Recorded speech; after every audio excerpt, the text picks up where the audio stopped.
O que impediria é que o escritório continuasse funcionando, porque todas as contas bancárias do escritório seriam fechadas.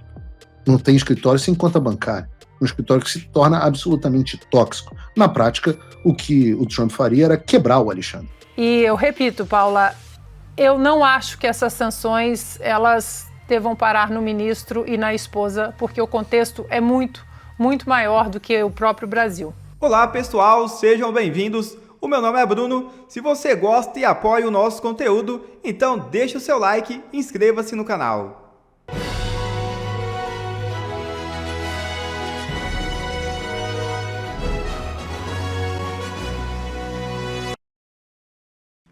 Trump age após prisão de Bolsonaro e agora mira na esposa de Moraes. É isso mesmo.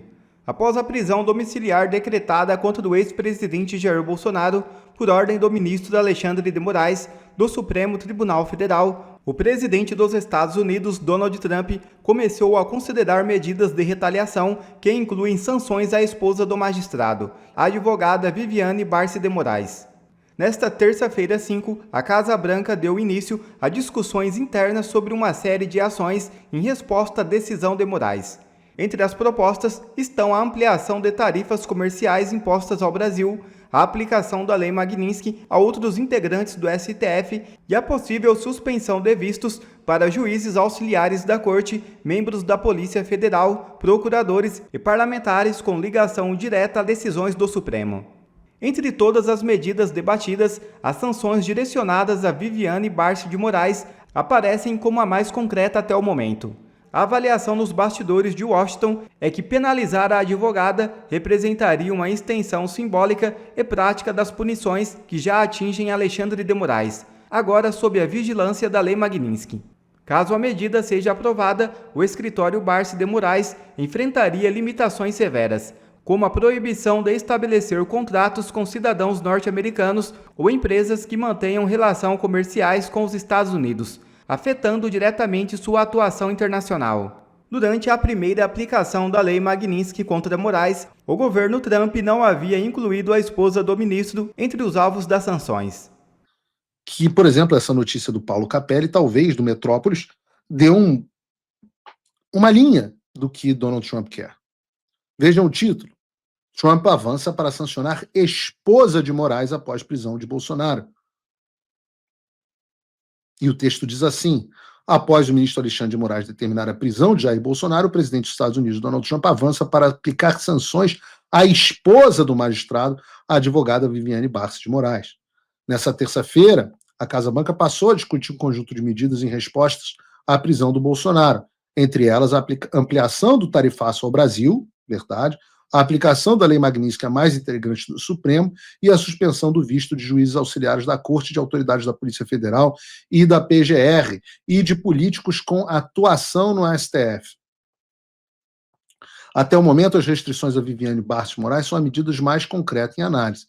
Washington entende que sancionar advogados seria uma extensão das medidas que já afetam Alexandre de Moraes por meio da Lei Magnitsky. Na visão da Casa Branca, a sanção impactará de forma significativa as atividades do escritório Barsi de Moraes, ao impedir que seja contratado por norte-americanos, não só norte-americanos, mas pessoas e empresas que têm um negócio nos Estados Unidos, mas não só isso. O Paulo Capelli aqui não entende. O que impediria é que o escritório continuasse funcionando, porque todas as contas bancárias do escritório seriam fechadas. Não tem escritório sem conta bancária. Um escritório que se torna absolutamente tóxico. Na prática, o que o Trump faria era quebrar o Alexandre.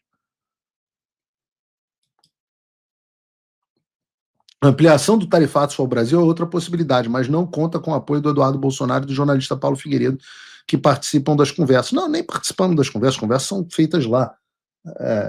Nós estamos aqui. A gente só vai a Washington semana que vem, as decisões são decisões deles, a gente opina no que é perguntado. Mas ambos atuam, isso de fato, para que novas tarifas não sejam implementadas, bem como evitar que mais magistrados do STF sejam punidos com a Lei Magnitsky agora, por conta da prisão decretada por Moraes. Na estratégia de Eduardo Bolsonaro e Paulo Figueiredo, a Lei Magnitsky só deve atingir os outros ministros do Supremo caso, ou melhor, quando, Jair Bolsonaro for condenado na ação penal que responde por golpe de Estado. Essa seria uma forma de guardar uma carta na manga para usar em conversas com integrantes da Suprema Corte. Segundo fontes da própria Casa Branca, contudo, Trump pode implementar medidas que não são esperadas. Absolutamente verdadeiro. Trump faz o que Trump quer. E nós estamos aqui em um jogo de estratégias, e coisas até ontem eram impossíveis, hoje já começam a tomar outros contornos. Então tenham fé em Deus e confiança de que Eduardo Bolsonaro e eu estamos lutando até os limites, até o nosso limite das nossas forças para salvar o país. E eu estou vendo que vocês estão fazendo a parte de vocês. Nós vamos continuar fazendo a nossa até o limite das nossas possibilidades e das nossas vidas. Depois da ordem de prisão domiciliar do ex-presidente Jair Bolsonaro, o governo dos Estados Unidos avança para a sanção da mulher do ministro do Supremo, Alexandre de Moraes, Viviane Barci de Moraes, que pode ser incluída num novo pacote de sanções da Casa Branca, que prevêem a suspensão de vistos e aplicação da lei Magnitsky a outros membros do Supremo, policiais e políticos. A sanção à Viviane seria uma extensão das medidas já aplicadas ao marido, ministro Moraes, e pode impedir que o seu escritório atue com pessoas e empresas ligadas aos Estados Unidos. A informação foi confirmada pelo deputado federal licenciado Eduardo Bolsonaro.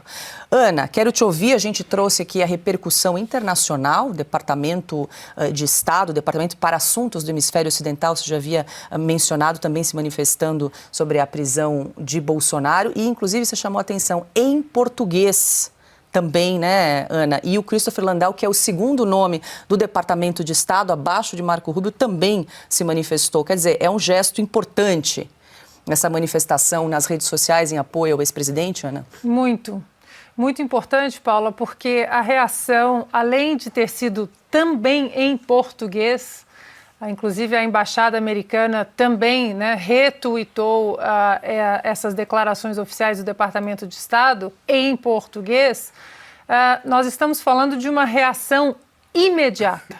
Assim que saiu a decretação da prisão domiciliar do presidente Bolsonaro, todos esses perfis, pouquíssimo tempo depois, todos eles foram com a mesma mensagem para a Rede X e dizendo que o Brasil já perdeu a mão na democracia, que não há mais, né, uma democracia no Brasil, e são pessoas muito ligadas ao contexto latino dentro do Departamento de Estado, que é o Marco Rubio, que é a Maria Salazar. Lembrando que a Maria Salazar, ela é coautora daquela lei No Censors in Our Shores Act, sem censores nas nossas costas, uma lei que, inclusive, ali no escopo, né, no corpo da lei, quando a lei foi ser discutida e votada, o nome do ministro Alexandre de Moraes estava ali. Ela é coautora junto com o deputado Darrell Issa, da Califórnia, ali de San Diego, pertinho de mim, e o Christopher Landau. O Christopher Landau é aquele homem que oficialmente abaixo do secretário de Estado Marco Rubio, é aquele que dita praticamente tudo no Departamento de Estado. E é sabido que Marco Rubio também escuta bastante o que Landau diz a respeito do Brasil e da América Latina. Portanto, Paula, não é um cenário bom para o Brasil, porque nós sabemos que nós estamos falando do ministro Alexandre de Moraes. Agora as sanções podem ser estendidas à esposa do ministro, que seria considerado um braço econômico do ministro, mas eles não vão parar por aí. Eles precisam entender que os Estados Unidos agora, sob a administração de Donald Trump, eles voltam para o contexto que o Augusto sempre menciona. É o contexto político e ideológico do cuidado do Ocidente, do cuidado com a expansão do comunismo, do socialismo, das veias dos regimes totalitários. Os Estados Unidos não estão preocupados apenas com as tarifas, a guerra comercial, como o Donald Trump vai trazer um pouco de equilíbrio na guerra comercial, no déficit, no superávit, enfim. Mas o contexto maior no tabuleiro geopolítico. Eles já entenderam que o Brasil de Lula é o Brasil do Hamas, é o Brasil do Irã, da Venezuela, da Nicarágua, de Cuba, dos ditadores africanos. É um Brasil que, se os americanos olharem para as páginas do passado, eles já lutaram contra esse tipo de braço ideológico. E eu repito, Paula, eu não acho que essas sanções elas devam parar no ministro e na esposa, porque o contexto é muito, muito maior do que o próprio Brasil. Piotr, antes de passar para você, deixa eu trazer o que disse, então, Eduardo Bolsonaro sobre essa possibilidade que os Estados Unidos estariam estudando, então, incluir a mulher de Alexandre de Moraes também na lei Magnitsky. Meus amigos, só para deixar claro uma coisa aqui, não existe qualquer tipo de recuo. Estão sendo veiculadas aí matérias dizendo que o Eduardo Bolsonaro recuou e está pedindo para não sancionar os ministros, que eu não estaria disposto a encará-los. Eu abri mão do meu mandato, eu estou aqui nos Estados Unidos única e exclusivamente para essa pauta. Agora, eu quero chegar a uma possibilidade menos traumática. Eu quero isolar o Alexandre de Moraes. O meu desejo aqui é por justiça, não é por vingança. É por isso que a gente está seguindo um passo a passo. Começou com a retirada dos vistos, depois com a sanção ao FEC. Quem sabe amanhã a esposa do Alexandre de Moraes e outras autoridades venham a sofrer as mesmas sanções. É simplesmente isso. Quem está falando em recuo, quem está falando que eu desisti de colocar adiante outras medidas rigorosas como sanções, está mentindo para você. Tá, então, o esclarecimento de Eduardo Bolsonaro sobre possíveis autoridades e ministros que venham a ser incluídos na lei Magnitsky. Piotr. Paula, rapidamente eu só queria voltar a um ponto que a Ana mencionou e me juntar a ela, porque diplomacia e relações exteriores são feitas de gestos e sinais. O gesto foi a mensagem que as autoridades americanas publicaram logo depois, ou publicaram ontem, sobre a prisão domiciliar do presidente Bolsonaro. O sinal foi ser muito rápido, ou seja, eles estão acompanhando tudo e não estão abrindo mão de absolutamente nenhum detalhe. Isso mostra muito o porquê, aí a gente precisa voltar um pouquinho mais atrás, na fundamentação explicada por vários canais do governo americano, só o Departamento do Tesouro, o Departamento de Estado, mais a embaixada que retuita tudo, a própria Casa Branca, ou seja, várias autoridades explicando o porquê da aplicação da lei Magnitsky contra o ministro Alexandre de Moraes. Então, veja só, é uma série de coisas muito bem feitas, organizadas pela lógica de um Estado, explicando o porquê que tomou uma medida tão severa quanto essa. Vale só lembrar, e é sempre bom, a lei Magnitsky coloca um ministro do Supremo Tribunal Brasileiro hoje ao lado da escória do mundo. Os outros sancionados são genocidas, ditadores, criminosos. Bom, o que tem de pior no planeta. Isso não é simples, não pode ser normalizado. Não dá para achar, Não, espera um pouquinho. Houve um embasamento.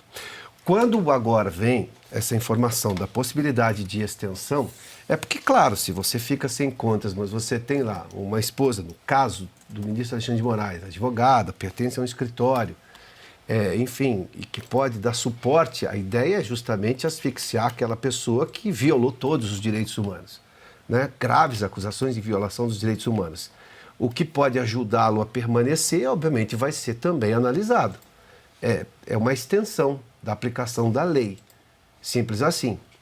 A prisão é só individual, você só prende o criminoso, mas se alguém que por acaso está conseguindo fazer alguma coisa para que aquela pena seja relativizada, pelo menos em parte, passa a entrar no radar também. Não é uma perseguição a ela especificamente, é ao contexto no qual ela está inserida. Esse é o ponto. No mais, o que a gente vai ver, e tudo indica, veremos, porque é muito claro, se a gente pegar a lógica como tudo foi aplicado, não há ponta sem fechar ali. Ou seja, está tudo muito sendo feito de acordo com a legislação, com ponderação. E, de novo, eu preciso citar aqui a Ana, lá atrás, quando todo mundo falava, quando vai chegar a lei Magnitsky, mas vai ser aplicada logo ou não, enfim, na ansiedade por se ver soluções para a situação desse país, e a Ana explicava aqui, tudo é feito dentro da lei. É exatamente o que você não vê nas decisões do ministro Alexandre de Moraes contra as pessoas. Agora, eu não estou vendo o Supremo reclamando, incomodado, porque ele atropela o processo, não espera. Não está esperando o julgamento, num caso de um presidente que já não pode, já tem cautelares absurdas e tudo mais. Né? Então, quer dizer, o processo não é à toa, nada é deixado de lado, ou seja, tudo é muito pensado, porque, de novo, a lei tem regras para ser aplicada, e eles estão seguindo todas as regras e por isso a aplicaram. Este é o ponto. Quando a gente fala aqui, só para fazer uma menção, o Augusto há pouco disse assim, até 2019 nós tínhamos um país, sim, com seus problemas, mas relativamente normal. Hoje nós não somos sequer previsíveis, porque a gente não tem sequer a garantia da aplicação de uma lei que estava em vigência desde 1988, eu estou falando da Constituição. Os americanos não estão se afastando da lei deles. E aí eles sabem exatamente o que fazer e em que hora fazer. Nós não. Nós temos um Supremo completamente atordoado, sequestrado, até como eu fiz menção, por um único ministro. Em algum momento esses ministros vão ter que reagir, porque isso não vai mudar. Não vai mudar, e neste caso, em que pese o fato, rapidamente, está ferindo a soberania brasileira, enfim, que é, de novo, uma narrativa, nós não estaríamos nisso se a Constituição estivesse sendo seguida. Então, é lamentável que tenha que vir de fora uma pressão para que voltemos à nossa normalidade institucional, à nossa normalidade democrática, de acordo com as nossas leis. Esse é o ponto.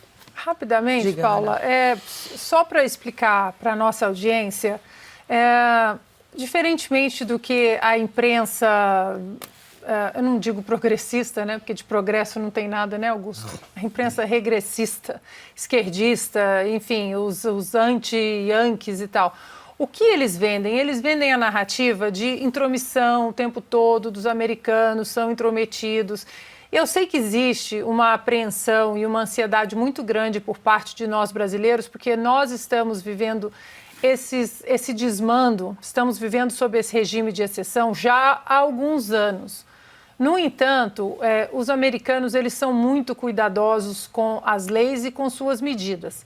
Eu sei que nós adoraríamos bater na Casa Branca e falar sancionem todos os ministros, sancionem as empresas de televisão que espalharam mentiras, enfim. Isso, em relação a isso, a imprensa, isso não vai acontecer, porque eles respeitam muitíssimo a primeira emenda à Constituição americana e liberdade de expressão eles respeitam até para falar mentira, propagandas, etc.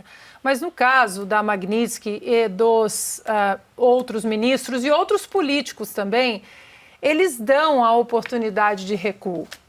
Eles mostram, esse aqui é o caminho com os documentos que nós temos na mão e há uma possibilidade de recuo de todo e qualquer regime totalitário. Se isso não acontece, eles seguem com as medidas que agora nós sabemos que são pesadas.